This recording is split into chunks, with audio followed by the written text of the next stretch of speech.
So a few weeks ago, I deactivated all of my social media accounts, like every single one of them, including my LinkedIn, because I started feeling addicted to constantly checking my socials. I felt like I was just constantly consuming content. If you don't know, I do post vlogs on TikTok. I post everything, every trip, every moment. I love capturing moments.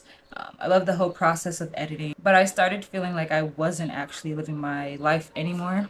I hated the feeling that I needed to record anything and everything. I used to think documenting my life was helping me enjoy it more, but I realized I was starting to experience life through a camera instead of like actually living it. My breaking point happened when I was living in Kenya. I actually recently got back, but during Ramadan, which is normally a month where I take a break from social media to ground myself. But I found myself feeling a little lonely, and instead of just sitting with that feeling, I kept picking up my phone, going on Instagram, going on TikTok, and I'd feel worse. I was flooded with this intense, heavy FOMO, which makes sense. I mean, it was Ramadan, right? Ramadan is when I'm used to being with family. I was away from home.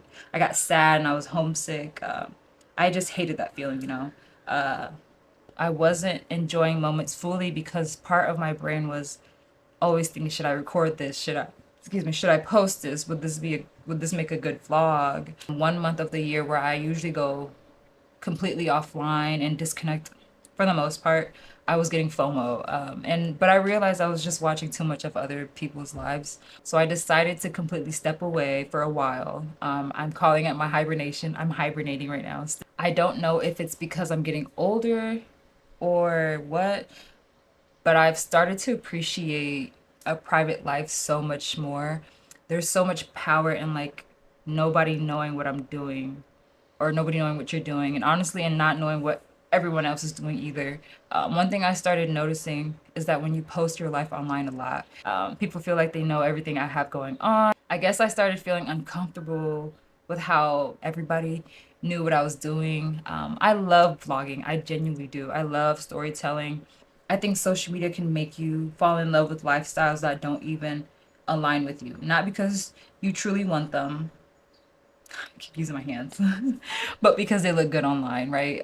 Right. That was actually the first thing I realized when I went dark was that a lot of the things we want online aren't actually our own desires. You could call it borrowed desire, right? You can look at someone else's life and genuinely appreciate it without actually being compatible with who you are. I would watch those living in an RV or like, and I'm like, wow, I would love to do this. Like, this is mad cool, but like, if I'm being completely honest, that's not me, right? I would go camping for a day or for a weekend, but that wouldn't be something I would do as a lifestyle. Like, I wouldn't do that every day. Like, I would hate living in an RV long term.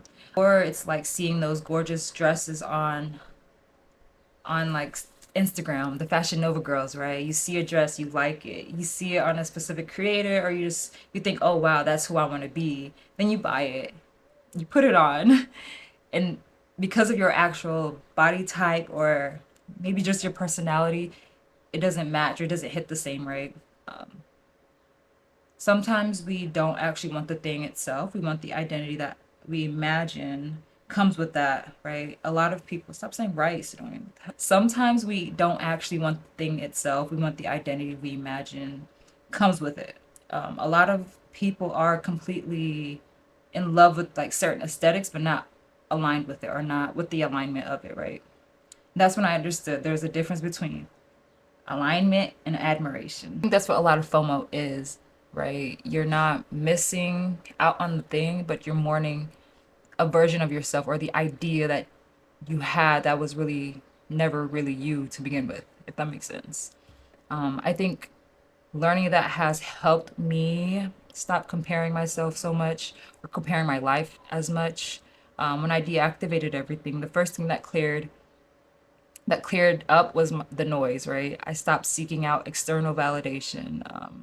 I wasn't constantly seeing what everyone else was doing. I wasn't comparing myself. I wasn't overthinking. I wasn't checking analytics, reviews, or likes.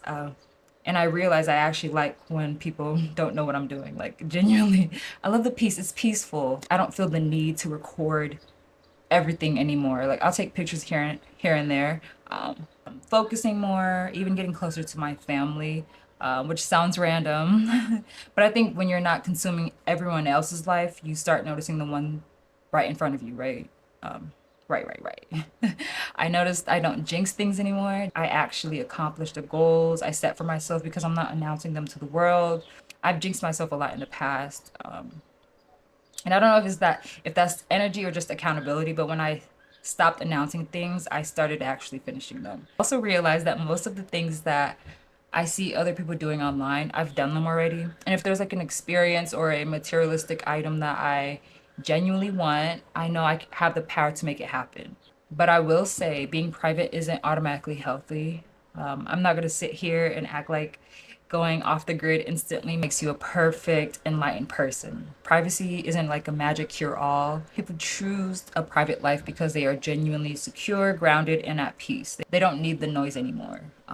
But other times, people pull away because they're isolated or they're afraid of being judged or they're lonely.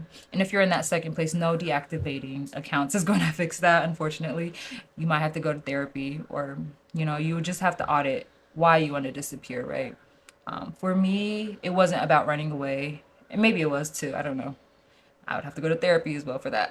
But it was about protecting my peace. I'm at a point in my life where I've experienced a lot. I've traveled. I've done things. I've been places. I don't feel like I'm behind anymore. Not as much as I was before. Now, what I want more than anything is just peace. I'm not hiding. I hope I'm not. I mean, I might be hiding a little bit, but that's another conversation for another day.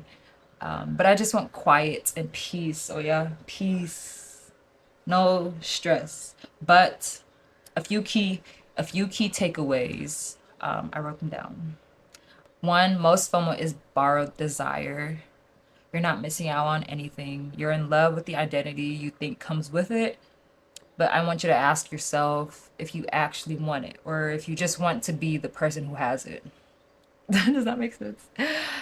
Two, you can admire something without it being for you. That's not settling. That's just knowing yourself. Like you can admire it. It's cute, but it's that for me. I don't know. Three would be if you see something you genuinely want, go get it. I'm not against anything. Oh yeah, if you want something, go get it.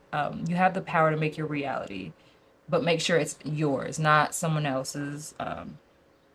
Not something you want because someone else has it.